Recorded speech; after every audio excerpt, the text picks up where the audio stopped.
Euzu billahi mineşşeytanirracim. Bismillahirrahmanirrahim. Elhamdülillahi rabbil alamin ve salatu vesselamü ala rasulina Muhammedin ve ala alihi ve ashabihi ecmaîn. Esselamu aleyküm ve rahmetullahi ve berekatuh.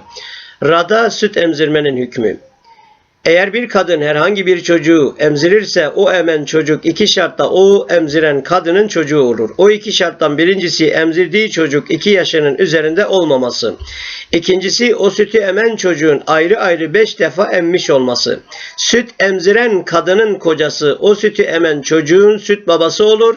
Sütü emen çocuk ne emzirdiği süt annesiyle ve ne de o kadının nesebinden hiçbirisiyle evlenemez. O kadının her nesebi ona haram olur. Süt emziren kadının emzirdiği süt çocuğu ve süt çocuğunun çocuğu ile de evlenmesi haramdır. Süt çocuğunun kardeşlerine süt emzirmemişse o derecede olan ve o süt çocuğunun üst tabakasında olan akrabasıyla evlenebilir.